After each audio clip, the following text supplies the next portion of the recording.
to see everybody tonight. You have a Bible this evening. We're going to the 17th division. The book of Acts, Acts chapter 17 is where we'll spend all of our time tonight. We'll read a lot of verses together this evening. We'll not be on the screen, so we'll ask you to open your Bible there. Be ready to read with us in just a moment or two. And while you're getting settled, opening your Bible, we welcome all of you. Thank you so much for being here on this Wednesday night, rather inclement Wednesday night. Appreciate you so much for making the effort to be with us. If you're visiting with this church family tonight, as I have been over the course of these days this week, we especially welcome you. We hope you'll have occasion to come and be with this good church again.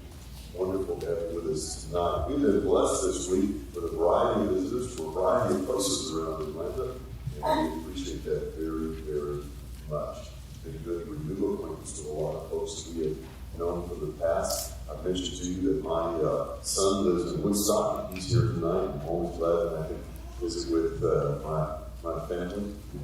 Happy to visit with your church family. I want to tell you how much I've enjoyed being with you. I appreciate so very much the invitation of your shepherds to come and to be with you. Pray that I haven't put in myself with what they have had in mind for these 4 days. In preparation for this meeting, I gave your shepherds a long list of lessons to choose from, and I appreciate what they have chosen for us to think about and talk about this week. Pray that it's been beneficial to all. Appreciate that we work with you as evangelists here. Especially I want to say a word about Philip, who does some wonderful work here, and also Bill, that we have come to know. And of course, Heather, and she was a student, worshiped with us all those years down from the terrace. And all of those who fill your pulpit and do the work of evangelism so wonderfully well. I'm so very, very grateful for that. I appreciate you that have led us as we have had such wonderful singing just like tonight. And I want to especially say a word to all of you. We've either had me in your home or we've met somewhere for a cup of coffee this week or we've met for a meal. And I've just been able to interact with so many of you in that way over the past 4 days. And I can't tell you how much I've enjoyed that. Getting to know you better, visit with you, talk with you, and learn a little bit about your story, about your family, about what you're doing in the kingdom of God. I enjoyed that immensely. And so I just want to thank you for that.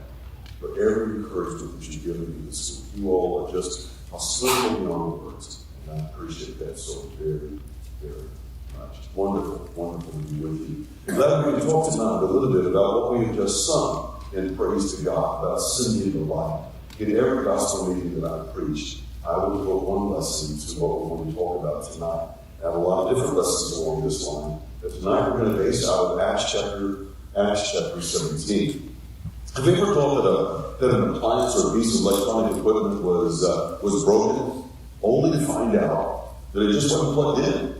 And I can be a little bit embarrassing if you call somebody already to come and repair it. But we understand that if you're not plugged into the power source, it's just not going to work. And life can be that way as well. Sometimes life doesn't work very well because we're not plugged into God, we're plugged into God's Word, we're plugged into fellowship with God's people. And the point of it is that we all need as Christians the power of God flowing into our life. But it can't just be one direction.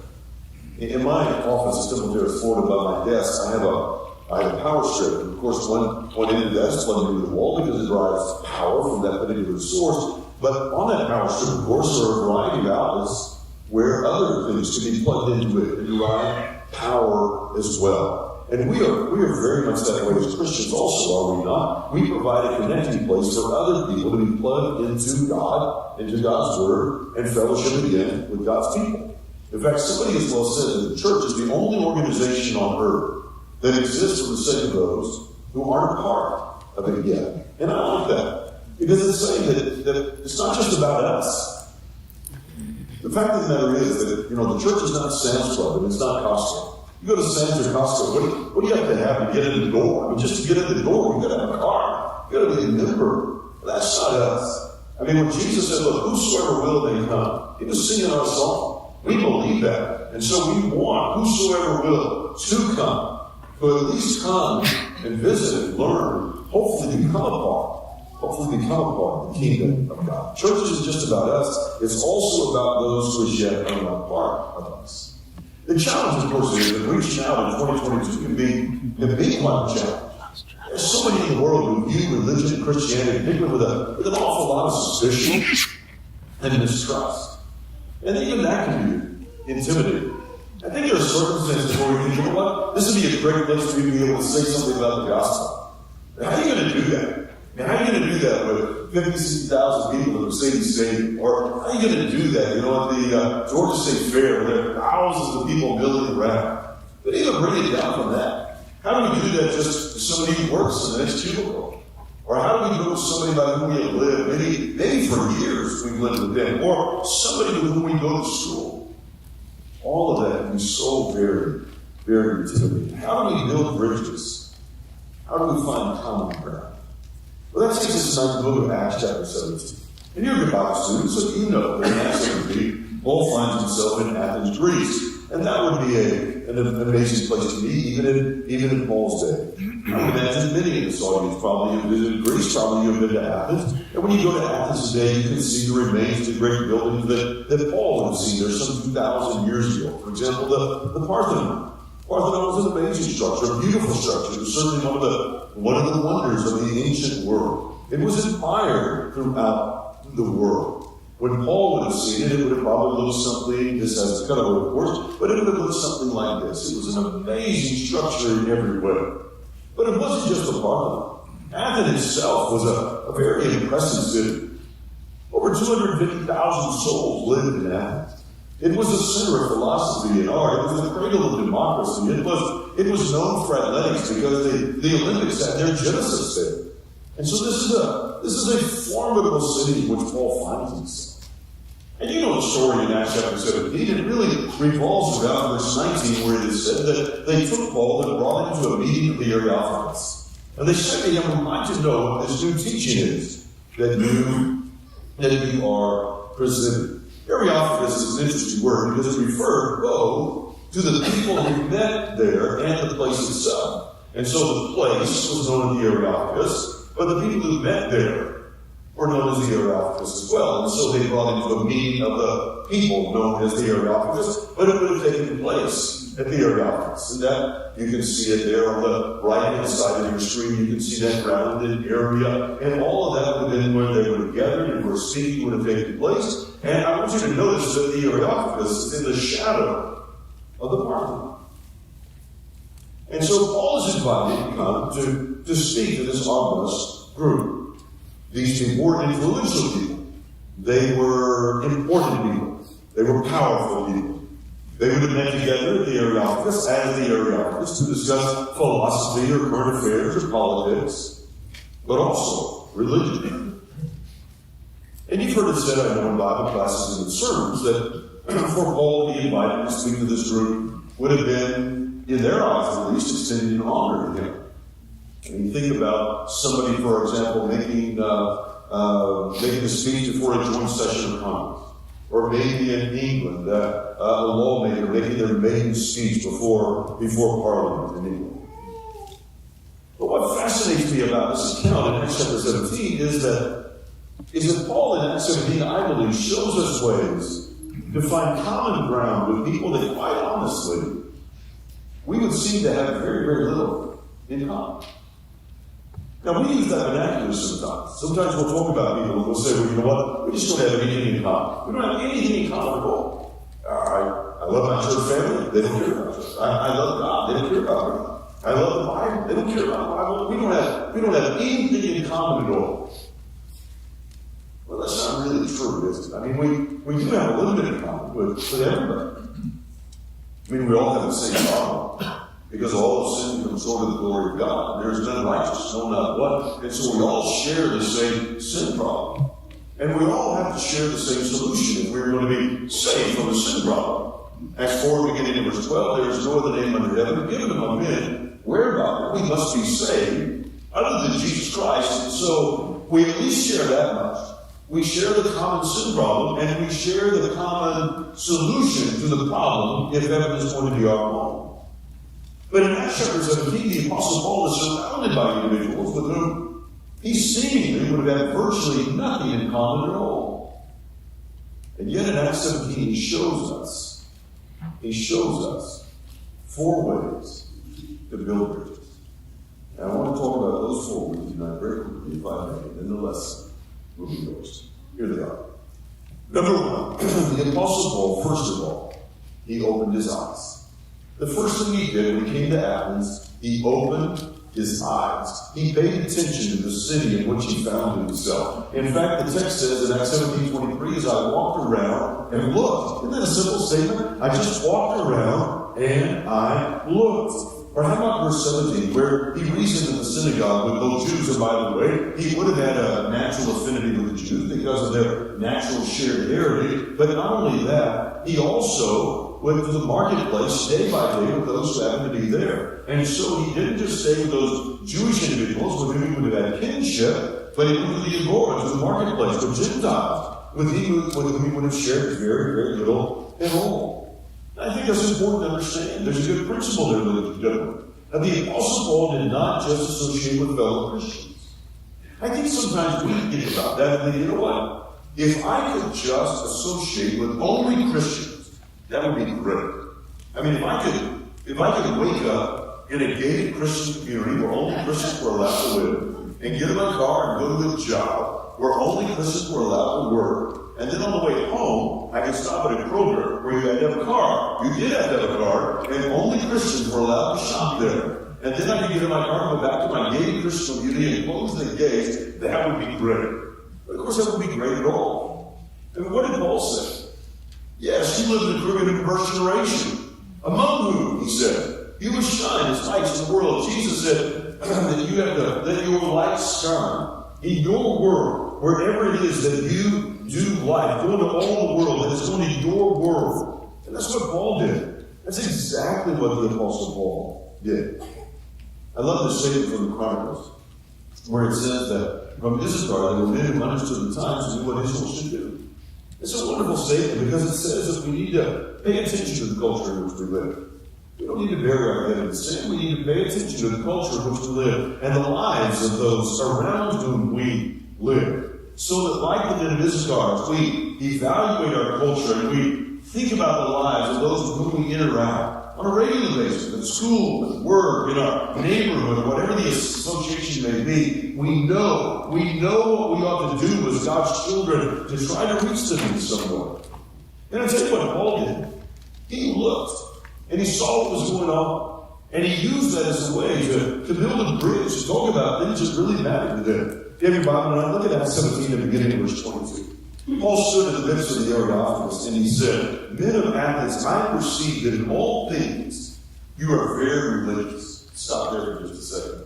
I perceive that in all things you are very religious. You may have a translation, but I grew up with a translation that said, in all things you are very superstitious. Which tells me that the translator may have had a little bit of difficulty. But I think probably what is being said is probably Paul is saying, look, what you consider to be religion, I really think is superstition.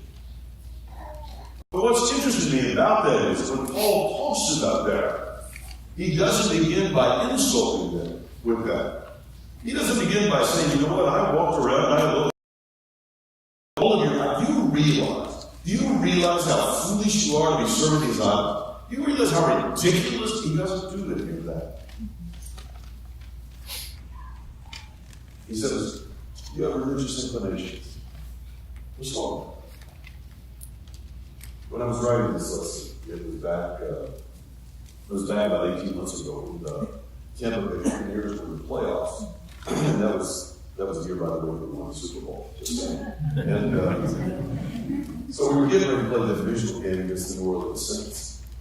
My wife, Vicky, and I have been married for 45 years. For the first 40 years of our marriage, Vicky never watched a minute of football with me. I mean, not once. She had no interest in football and stuff.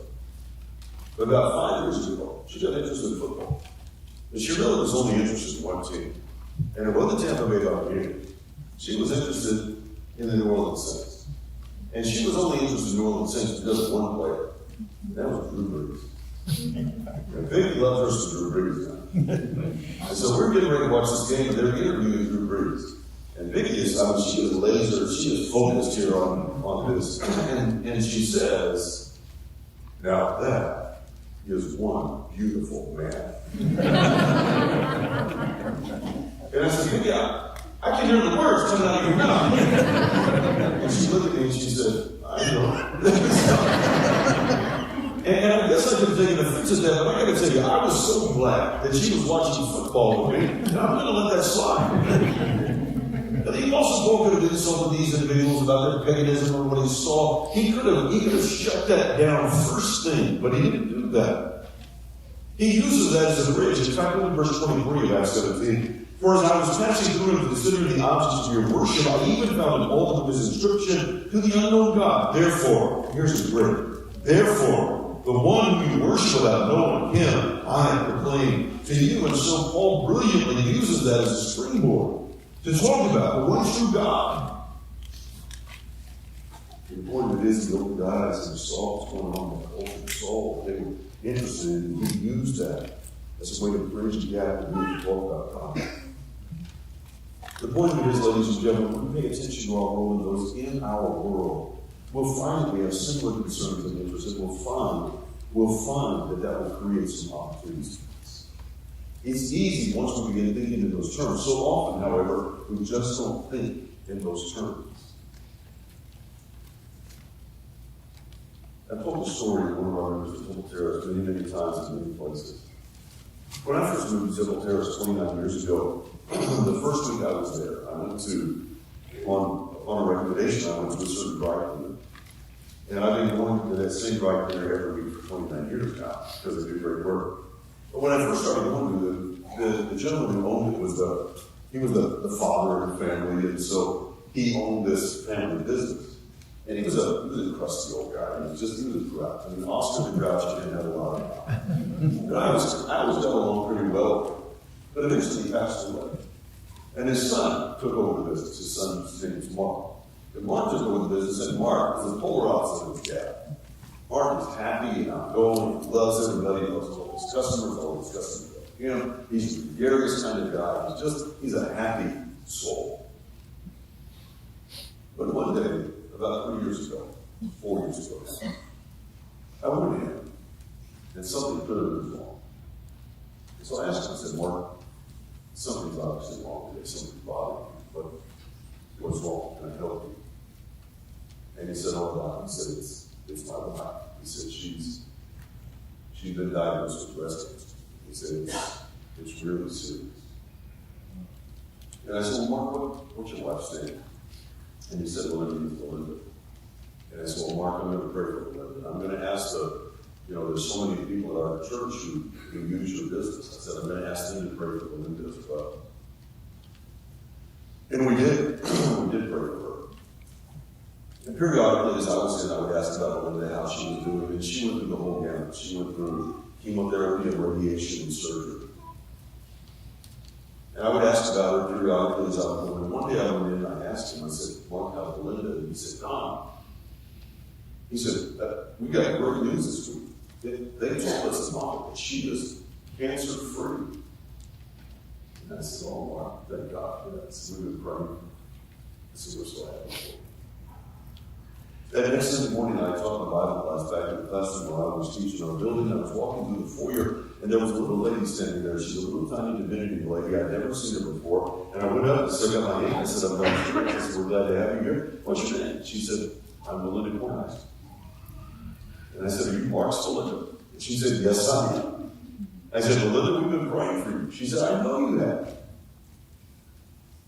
And it was right then that there was a couple that was walking through our foyer.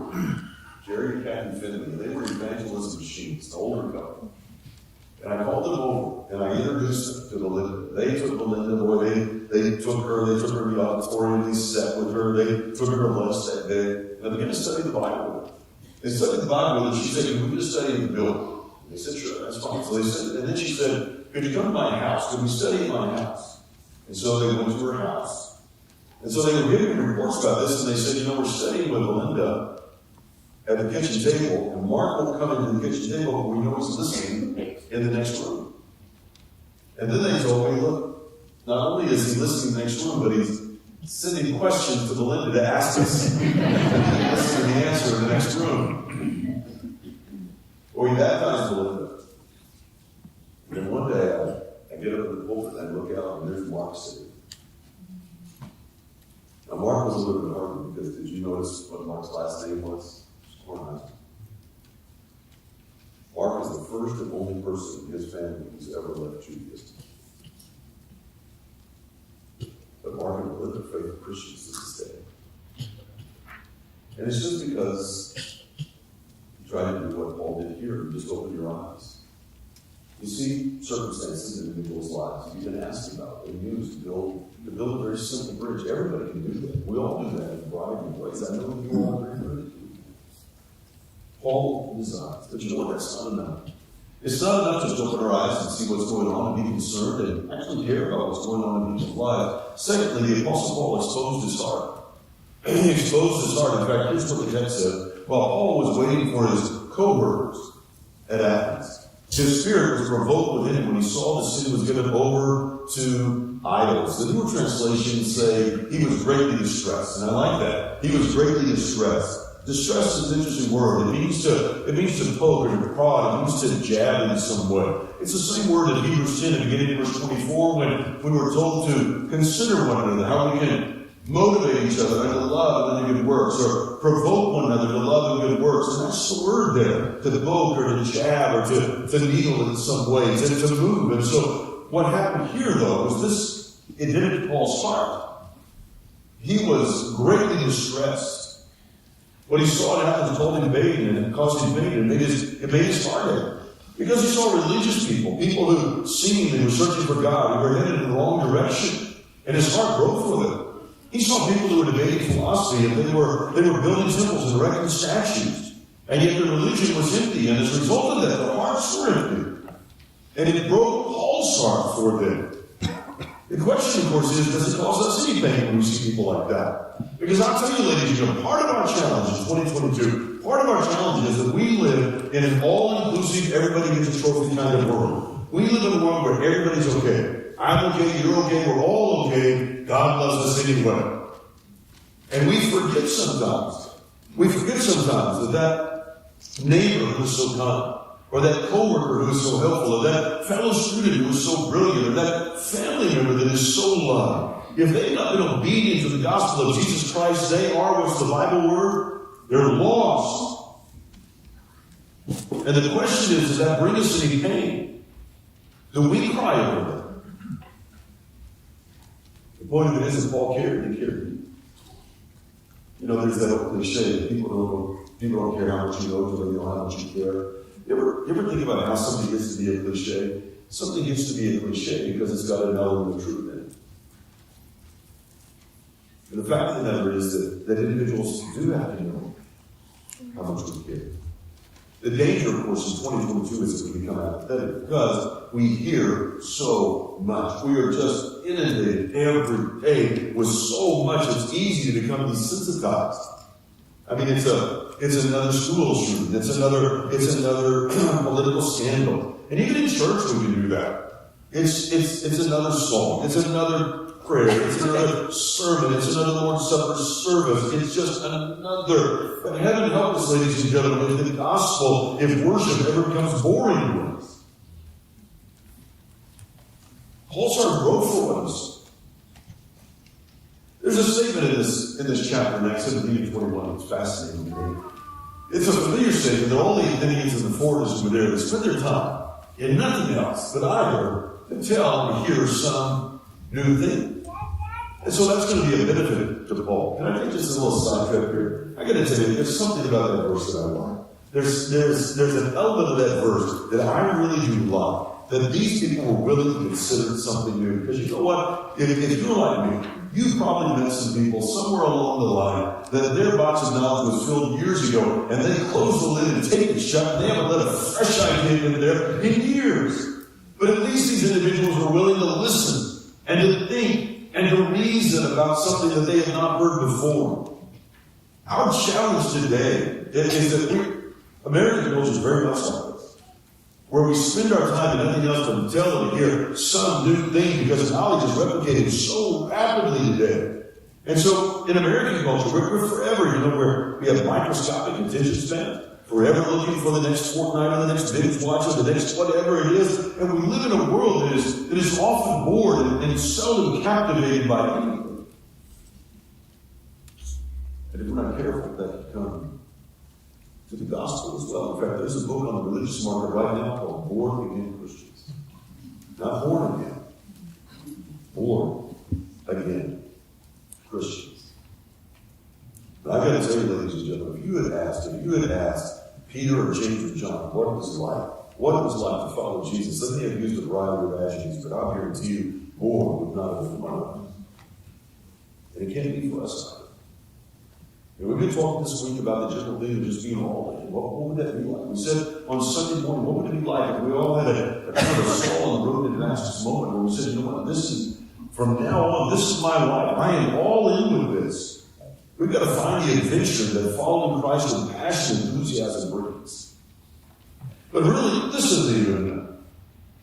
I mean, Paul opened his eyes and he cared about what he saw. He exposed his heart. But that's not enough. Third, he engaged his mind. He engaged his mind. I want you to look at the screen with me for just a minute, if you will. And I want you to notice that there was a repetitive thing that is spoken of in Acts chapter 17. So in Acts 17 and 17, he reasoned. Notice that. He reasoned in the synagogue with the Jews and the Gentiles. And in the marketplace daily, he was reasoning with those who happened to be there. Acts 17 and 2, as was his custom, he went to the synagogue. And for 3 Sabbath days, he reasoned with them from the Scripture. It bleeds over into the 18th chapter, verse 4. Every Sabbath he reasoned in the synagogue, trying to persuade Jews and Greeks. Listen to that language. Preaching and teaching is described as persuading people, reasoning with people, presenting a logical case for faith for people.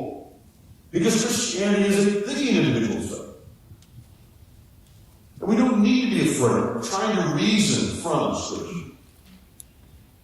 When I first moved to Temple Terrace all those many years ago, for years on Monday night, I taught a teenage Bible class. And we would have teenagers from all over 10 or 8 times. It was a wonderful experience. We did that for several years.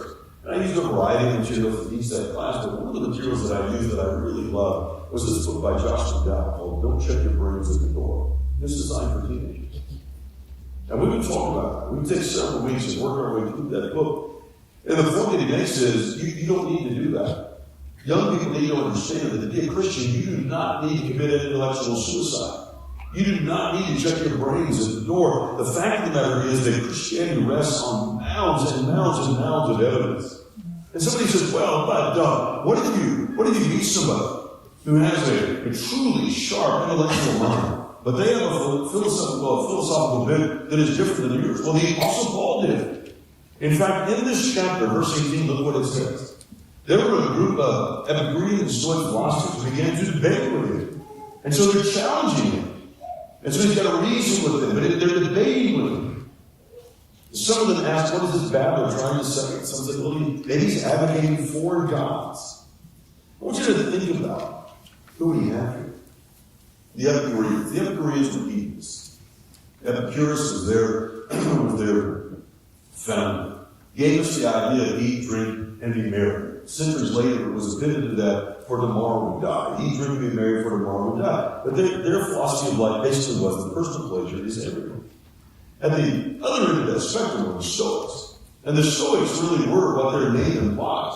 They would have made good Brits, stiff upper lip, keep calm, and carry on. And their mindset was that you should not allow external circumstances to affect your internal equilibrium.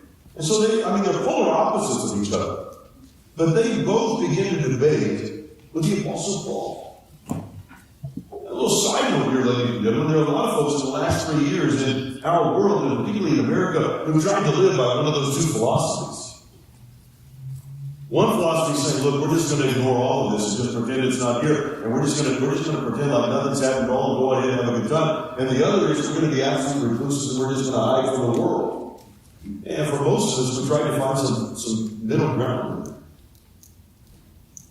But Paul reasons with these things. And it's interesting that they call him a babbler. Babbler. That does not mean what we typically think in our common parlance. It doesn't mean, I tell you what, no, it's just babbling on and on and on. No, it's not that. You may have a margin note in your Bible that uses the phrase seed picker. A seed picker is used for a bird. A bird that would pick a little bit here, pick a little bit here, then over here, then over here. A seed picker is literally what the word is. But it was also used for religious teachers. Religious teachers who would take a little bit of this, a little bit of that, and they would amalgamate all of that together and create their religion. People do that all the time. Nobody ever says that out loud. Nobody ever acknowledges, here's what I'm doing with that. But people do that all the time. say, well, you know what? I'll take, we were talking about this the other night, I'll take all of the attitudes, I'll take all the fruit of the Spirit, I'll take 7 of the 10 commandments, I'll take once saved, always saved from Calvinism, and I'll take baptism for the dead from Mormonism, just in case. And we'll put all that together, and that's what I believe. And that's what they think about the Apostle Paul. And so Paul's going to clarify that immediately. Paul's going to take them immediately where he wants them to go. I want you to think about how he's done that. He opened his eyes. He saw what was going on. He exposed his heart. He cared about that. He commended them for their religious inclinations. He said, I want to tell you about one true God. When they say we believe just kind of a religious seed picker, here's what Paul immediately does. He begins to preach the good news about Jesus and the resurrection. And he gets to the heart of that immediately. And don't miss it, ladies and gentlemen, that's where Paul wanted to go. He gets to the good news about Jesus Christ and the resurrection because that's the bottom line. Because on multiple occasions, Jesus predicted both his death and his resurrection. And don't miss this. The Bible, the New Testament, the Gospel, the epistles go to great length to talk about the resurrection of Jesus and those post-resurrection appearances. In fact, Paul himself would once say that he appeared to over 500 brethren at one time, as though he's inviting investigation and scrutiny and claiming that Jesus rose from the dead. Because the resurrection of Jesus, don't miss this, ladies and gentlemen, the resurrection of Jesus is the linchpin of Christianity. I've said many, many times, we could have had Christianity without Jesus doing a lot of things that he did. We could have had Christianity without Jesus turning water into wine. We could have had Christianity without Jesus feeding the 5,000. We could have had Christianity without Jesus walking on water. And Jesus decided not to do any of those things. We could still have Christianity. But you can't have Christianity without the resurrection of Jesus Christ from the dead.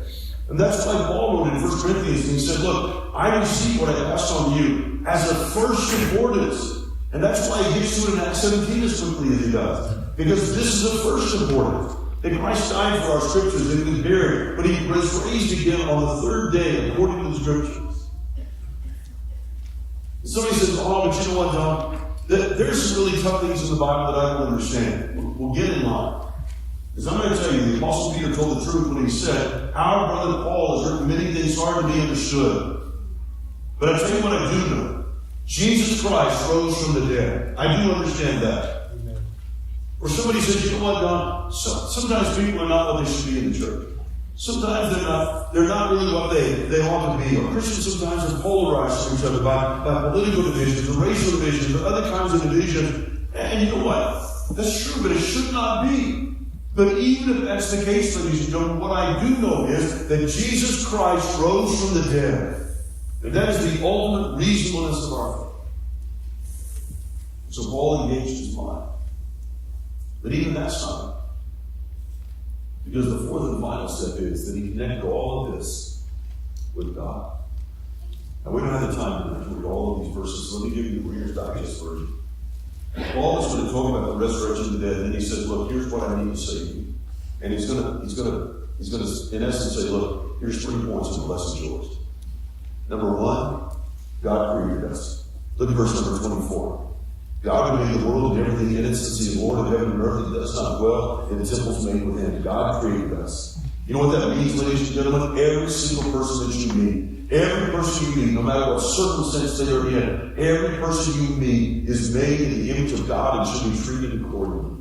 And if you want to have any hope of being able to reach them with the gospel of Jesus Christ, you've got to treat them as though you truly believe that they are made in the image of God. God created us. And by the way, a side note just here, can you imagine how much courage it took? Can you imagine how much courage it took to say what he said about that in verse 24? That the God who is Lord of heaven and earth does not dwell in heaven in temples made with hands.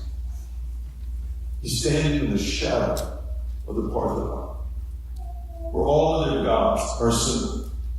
And Paul has the courage to say, I've got to tell you, the one true living God is not up on that mountain. God created us. Secondly, God is close to us. Verses 27 and 28 of the Bible. So they should seek the Lord and hope that they might find him. He's not far from each one of us. Because in him we live and move and have our very being. Even your own poets have said, we are his offspring. And so he quotes literature with which they would be familiar and makes an application.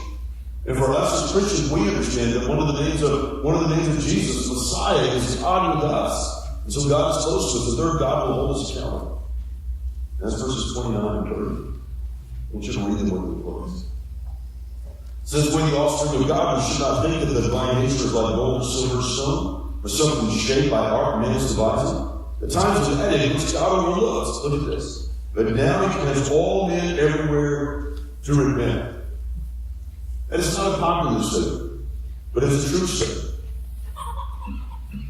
I wonder how Paul said that. There's so many things in the Bible where we have written what individuals spoke, but we don't get to hear the inflection in their voice. We don't get to hear the tone of it. And inflection and tone can make a world of difference. I'd like to know how he said, but now God commands everyone to repent. When I grew up, I always heard the verse quoted this way. Times in which God overlooked, but now God commands everyone to repent.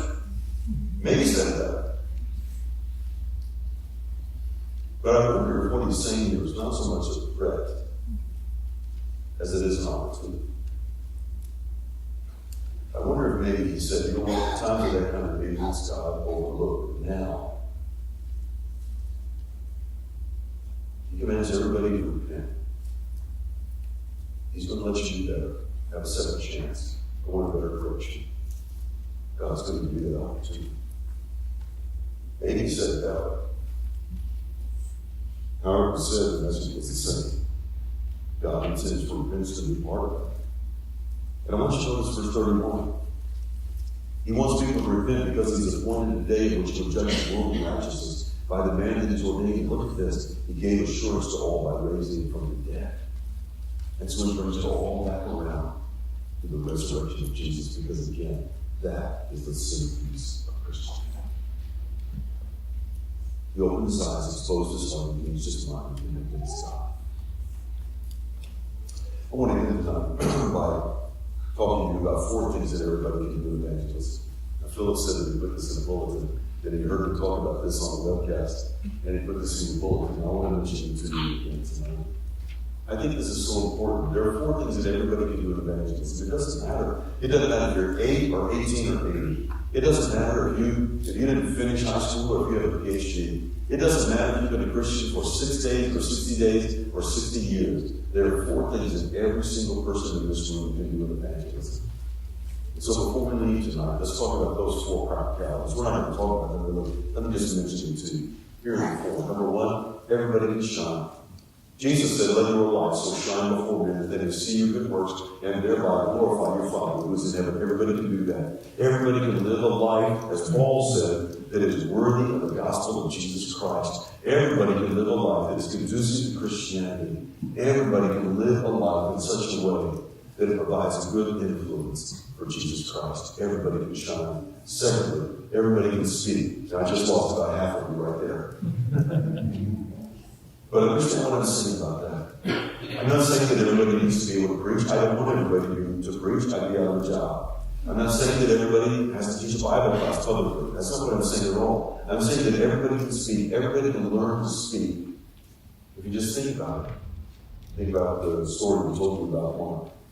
Jesus said in Matthew chapter 10, verse 22, whoever confesses me before men, him will I also confess before my Father who is in heaven. He's not talking there about the confession before baptism. If you want that confession, you go to Romans 10. That with the heart man believes in the righteousness, and with the mouth confession is made in salvation. The Matthew 10 confession before men is just speaking, just owning. Just owning that you're a Christian, owning that he's your Lord. Everybody can speak. And third, everybody can invite. The easiest thing you will ever do in evangelism is invite somebody to do what John 1 says, and that is come and see. We have found Jesus. We believe he's the Messiah of whom the prophet spoke. Can any good thing come out of Nazareth? What was the response? Come and see. The easiest thing you'll ever do in evangelism is just invite somebody to come and see. Come to worship. Come to worship. There's a story I want to tell about a lady that is the epitome of this to me. In Temple Terrace, where I live, about 2 minutes from my house, there's a Starbucks. I go to Starbucks every morning in the world that I'm at home. I like Starbucks. I like it. I'm not addicted to caffeine, I just have to have it multiple times a day. I can quit anytime I want. In fact, I do it about 2 hour intervals at a time. The Starbucks 2 hour finished my house open in July of 1999. I remember that because I was driving by when they were putting the sign up, and I pulled off to the side of the road and offered a prayer of thanksgiving.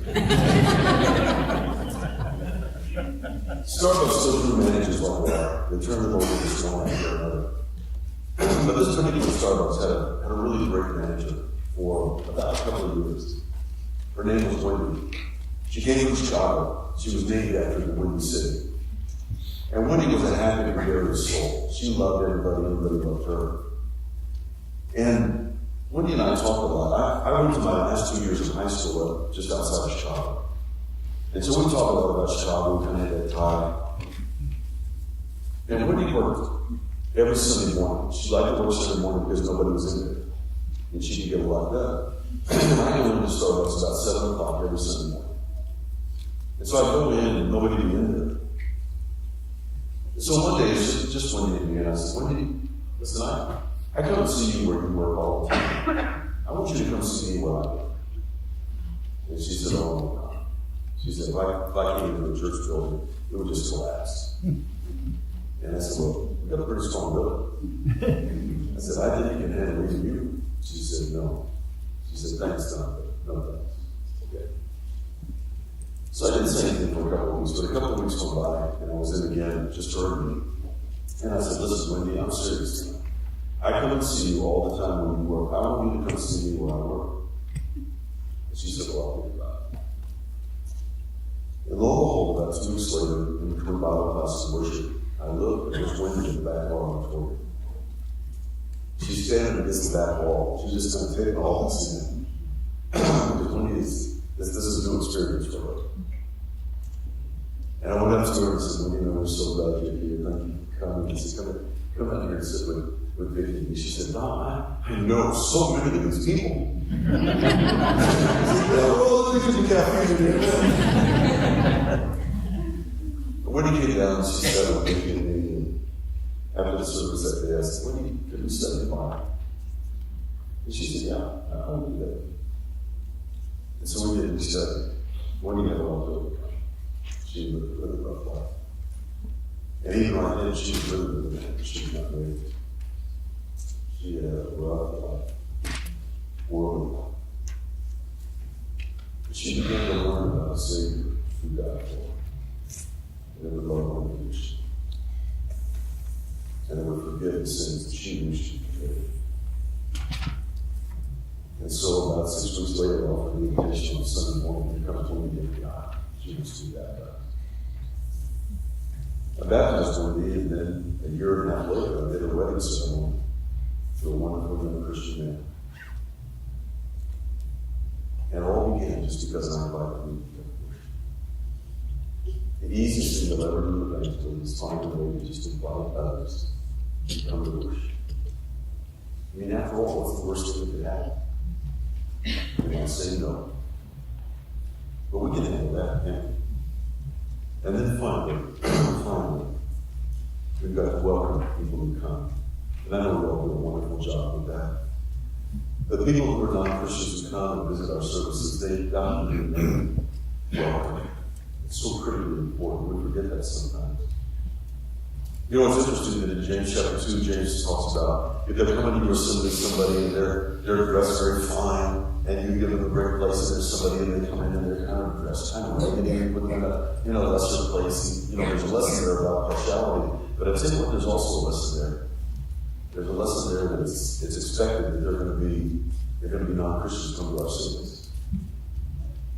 And when Paul wrote to the Corinthians and talked about that, he said, when the unbeliever comes to your assembly, if they don't get anything else when they leave, they ought to be able to say, surely God is among those people.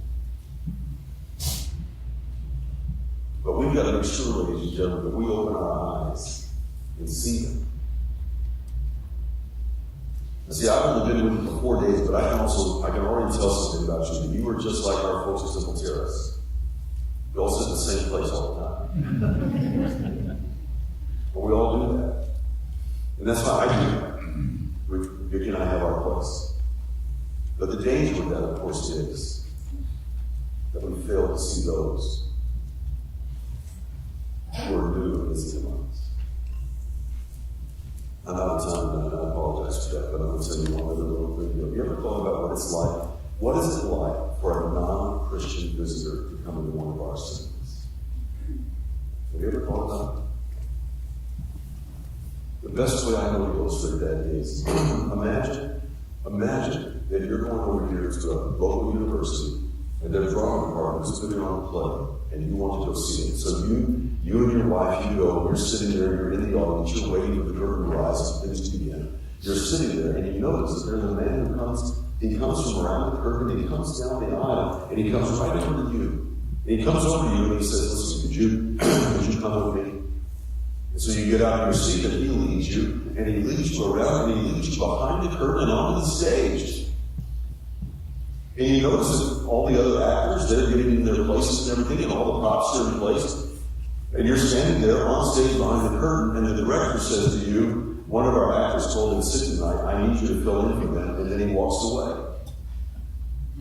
And the curtain rises, and all the actors on the stage know exactly what they're supposed to do, what they're supposed to say, where they're going to go. They know everything that is going to happen. They know everything the way it should be done. And you're standing there and you don't have a clue about any of it. That's a non-Christian visitor to our worship service. And so we've got to make sure, ladies and gentlemen, that we bridge that gap and we make them welcome and let them know not only what's going to happen. You do a wonderful job with that on your slides. I appreciate that. But unfold them, make them work. I know you all do a good job. But everybody can shine and speak and invite and welcome. At the end of Acts chapter 17, there are 3 responses to the gospel. Paul preaches that wonderful message, and some reject. Some, when they heard the resurrection of the dead, said, we're not going to hear that. We won't listen to that. We're finished and done. We're over with you. But some consider. Some said, we'd like to hear a little bit more about that. You know, sometimes I think we say in the United States, nobody's interested in the gospel. I got to tell you, if Paul, in the shadow of the Department of the Lord, could find people interested in the gospel, we can find them in the United States. And then some, it says, King will be. You see, ladies and gentlemen, we're not responsible for what somebody does to the gospel. We're responsible for introducing them to the city. What they do after that is their responsibility. Thank you for listening so well tonight. I stole some minutes from you tonight. I apologize. Another time I'll get it back to you. If you're in this audience tonight, what are you going to do with this message that's all preached? What are you going to do with the fact that God brings everyone to repent? But he only does that because he wants you to have a better life than you had before. Because he wants to free you from your past. He wants you to be able to rise to walk in this life. If that's what you want tonight, and you need that in the water of baptism, or through coming home to him, if there's a public response, you need to be helped. Let's stand. Let's stand. Bring Christ your broken life, so Christ in. He will create you, make whole again. Your empty, wasted years, He will restore, and your iniquities remember no more. Blessed Savior of the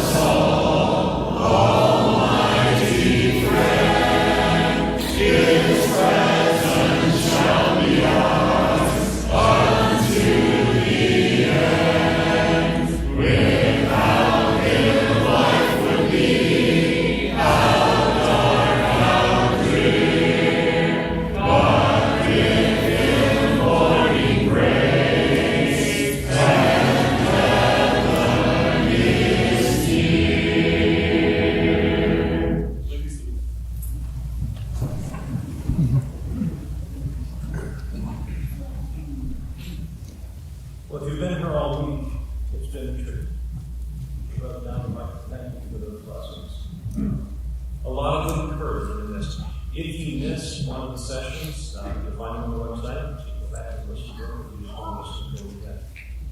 We've heard a number of stories about Don, and I think I'd like to share maybe just one more. The first time Nancy and I heard Brother Don speak, it was not in Temple Terrace in a group of 600 plus.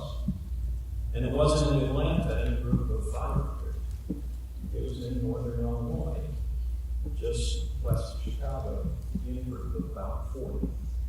We're down in Pentecostal Gospel meeting. I didn't quite understand that, why Don Truex was in this town where Nancy and I were members, holding a gospel meeting. I learned the reason for that this week. That's where he spent a couple of years in high school. And made the acquaintance of some men who later went on to serve television in that small town and invited him back. And Don goes back every 3 to 4 years and has for 3 to 4 decades to this small congregation to help with the work there. So when he said yesterday there's no task too big or too small, I think Don is an example of that. And the work that he does in that small town in Illinois, where Nancy and I first heard. So let's take a challenge. Russ reiterated that last night. Find a task. If you can't find a task, come to one of us. We will find it. And let's get involved. There's a lot of work to be done there. Thank you again to our visitors. We're very happy to have you with us. We hope you'll come back. Hope you'll stick around a few minutes tonight. Thank you for everyone who attended and made this meeting such a success. We're now going to be led in a closing prayer by the light and we'll be dismissed.